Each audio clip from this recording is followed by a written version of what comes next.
It is said that if you say her name 3 times in the mirror, she'll appear in front of you.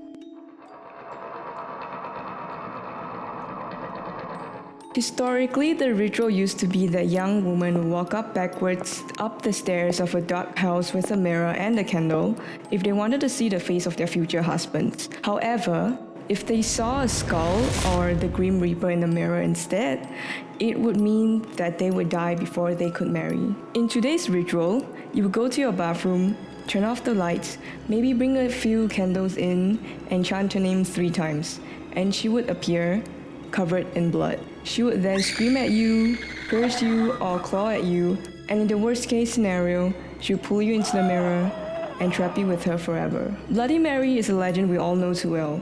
But have you ever wondered the story behind this bloodied woman?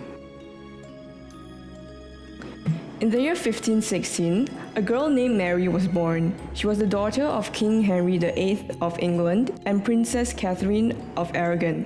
Shortly after, however, King Henry got with Anne Boleyn as he wanted a son, and Mary was then declared illegitimate and separated from her mother. Mary denied acknowledging her parents' divorce, but soon came to terms with it. Somewhere along the line, King Harry married another woman by the name of Jane Seymour, and they had a son. Mary's half-brother, Edward, who was incredibly sick and took over the throne at 11 years old. He became a puppet for his uncle after King Henry passed on. However, Edward passed on not long after as well, and Mary's uncle attempted to crown a descendant of Henry's sister, Lady Jane Grey. Still, Mary had the support of the majority of the population of England and was soon crowned. Everything was smooth sailing for Mary, until it was made known that she was to marry Philip II of Spain, which caused a rebellion against Mary, the Wyatt Rebellion, led by Sir Thomas Wyatt the Younger. It was said that they didn't want a foreigner butting into English affairs, hence they wanted Mary to choose an English husband instead.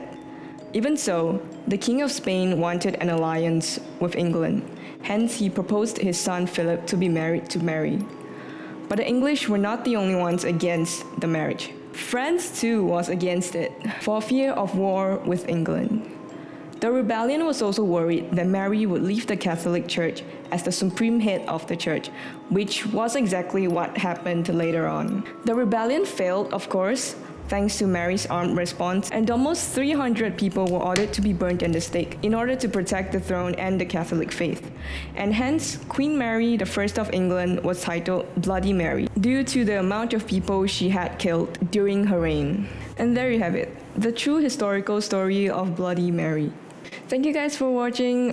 If you liked the video, please subscribe and give it a little like and maybe share it with your friends. If you have any urban legend or stories you'd like me to cover, please feel free to suggest in the comments. I am taking suggestions. And if you're interested, we do a lot of horror games on Twitch, so if you're into that stuff, feel free to head on over to my Twitch. We go live 3 times a week, and you're free to join us in the horror games because the games that we play are mostly multiplayer. So I shall see you guys in the next video.